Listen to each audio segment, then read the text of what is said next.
Good day, beautiful soul family, and welcome back to On Another Level. And so Divine Spirit was showing me about narcissism and pretty much what are the things that happen beneath the surface to bring forth such an individual. And so today Divine Spirit was talking to me about Joseph. And so I was doing some automatic writing. Now, automatic writing is when you are inspired.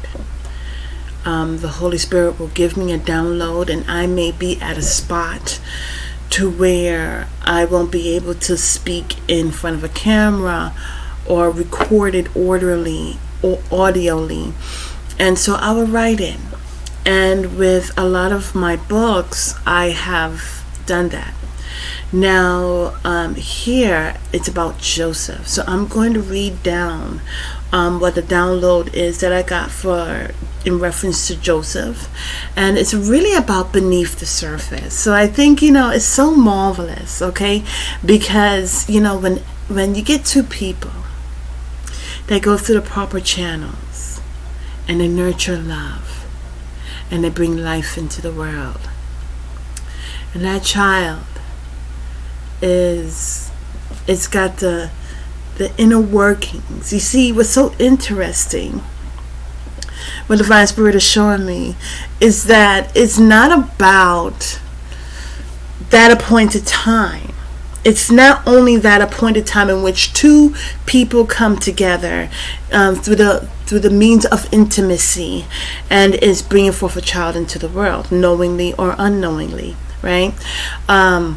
But it's about all the things that happens before even being intimate. And then while in the midst of the gestation period and all that stuff. And so I love breaking things down to a science. I absolutely love it.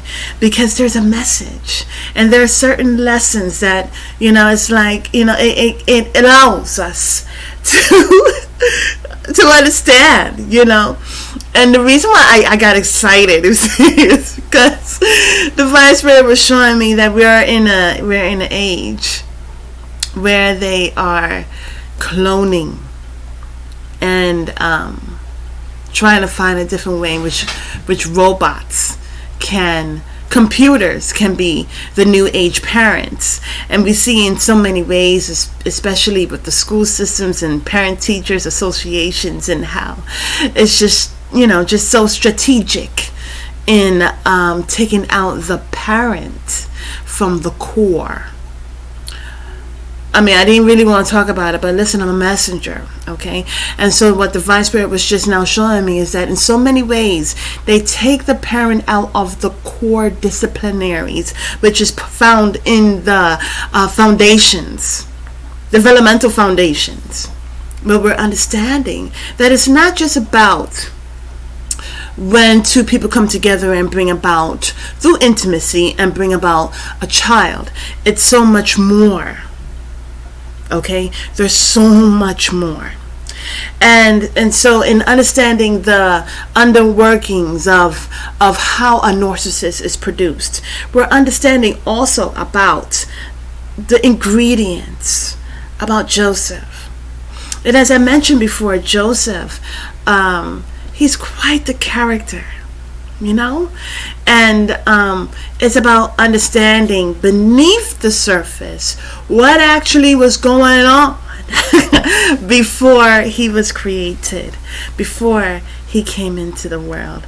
And so I just want to read this, and as I continue, I finally was able to get home, and I was finally able to really dig into my Bibles and really get a firm footing, a confirmation really of what Divine Spirit is showing me. And so here we go.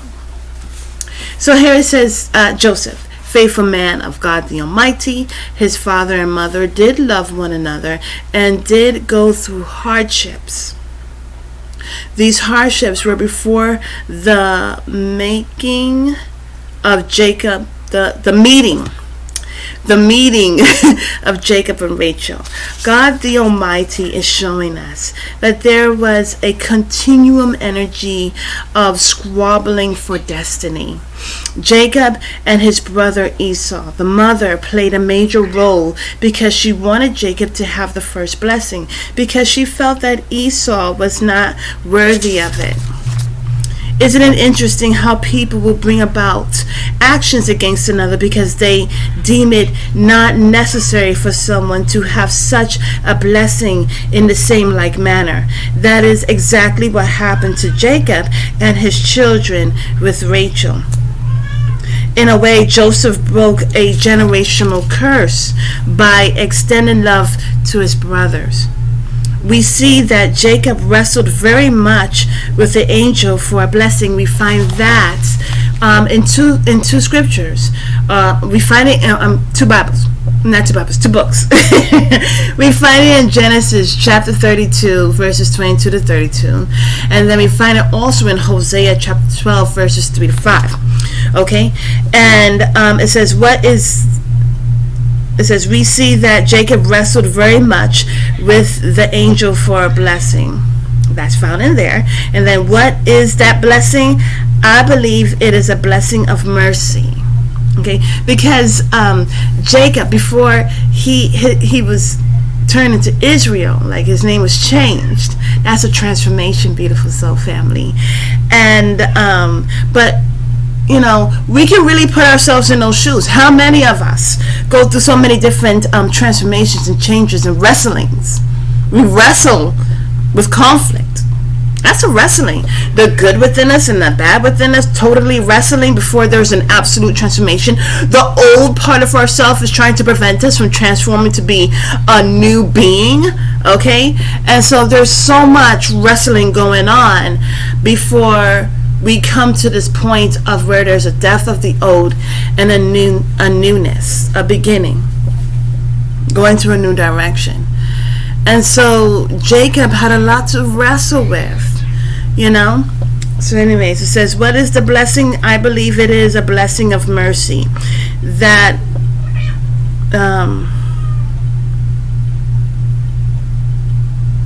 so rich that it changed. Oh, that's so rich. That is so rich. Because I was writing fast. That it changed Jacob's name to Israel. But there still had the energy of that needed to come to an end. So even though there was that change and he had done the wrestling within himself, the sons that were already born and growing, they still had to go through that wrestling. And that's exactly what was coming out as we see in Genesis chapter 36, 37-ish. Okay? It says, it is through Jacob did not want to deal with consequences of his past, which manifested with Leah and Rachel. Now, as you know, I just remember when I was younger and I was reading about Leah and Rachel, and I was like, wow, that's totally messed up, you know. But the thing about it is that as you look at it, as I was, you know, as I get older, and Divine Spirit is showing me and looking at the actions and so many things that took place, especially with Esau, how Jacob thought he was better, Go ahead and read it for yourself. It's a good read. And so it's like, you think you get away with so many things, but you don't. You know, there's no stone left unturned. Okay, but the thing about accountability is that, you know, nobody's perfect. We all make decisions and go to different directions by whatever means of which it happened. And then we say, you know what, I must stand accountability for myself. And I must say, you know what, these different things that happen is because I try to not hold myself accountable.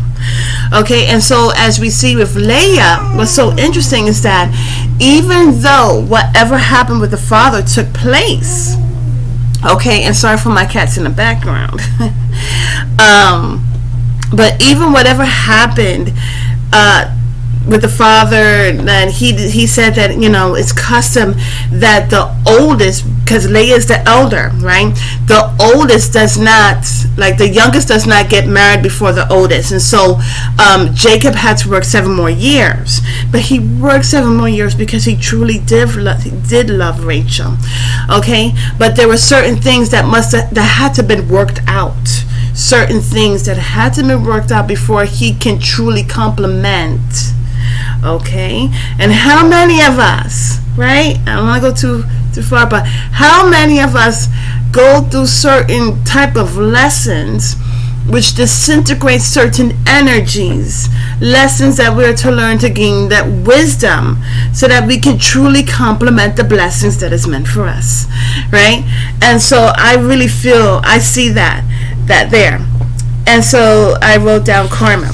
So then karma always finds us, though he felt he escaped, really, because Esau was so very upset and he wanted to kill him, but after their father had passed. And so the mother was like, you need to leave now.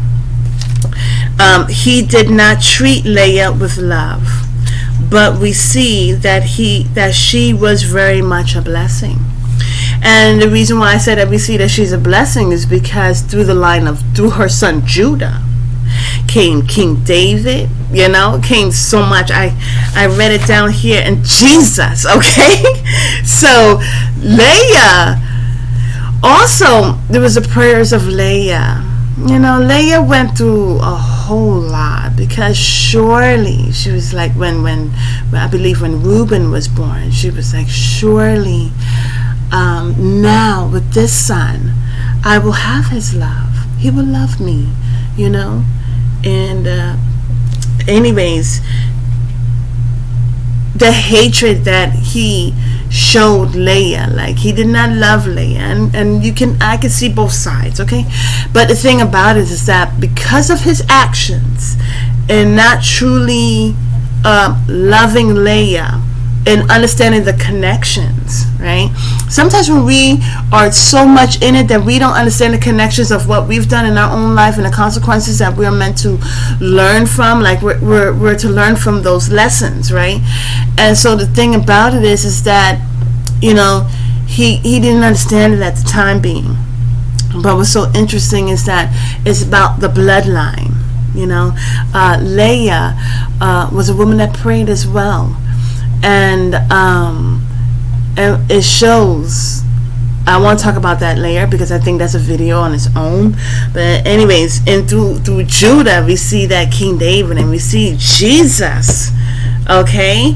But anyways, it says Rachel's womb was closed up for such a time. You see, Rachel went through a time of being barren. Now the reason why I can't talk about, I can, but I my computer, okay, that'll be another video. But the thing about it, beautiful soul families, this is about Joseph and this is about the ingredients that came into play and why Joseph is the way he is to the core. There's things to the surface, but it's about to the core, okay? And it says through a time of being barren, but it was all about the energetic ingredients in the womb of Rachel. What I am seeing is a setup. God truly is wonderful. We can't overstand God the Almighty. No one has ever, we learn, but we truly won't arrive because there's just so much to learn. So let me see. We can't overstand God the Almighty, but with patience and sincere heart, see how God orchestrates the proper channels of justice. So David, anyways, bringing it back to the elder sister Leah, David came through Judah, the bloodline of Judah. But King Saul came through Benjamin. But this is really about Joseph, okay? Because with Joseph, we saw that he went through so much turmoil. but he still kept it together. And there was still more turmoil. It's just one after the other. And imagine if Joseph just cursed God and just was like, forget it. Imagine if Joseph went ahead and slept with Potiphar's wife. Imagine, you know what I'm saying? But because of his father and his mother, of what they went through and how they had to have patience and how to accept accountability and so on and so forth, because right after a child was born,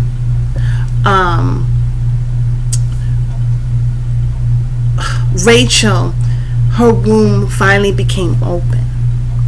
And the reason why I said it's a setup is because the brothers that sold Joseph into slavery, which we find in Genesis chapter 37, they were born already, I believe. But they were born already. And we can find all of this in Genesis chapter 49, where it talks about the 12 tribes of Judah. And the thing about it, beautiful soul family, wait a minute, I wrote this all down. I don't want to, because there is a,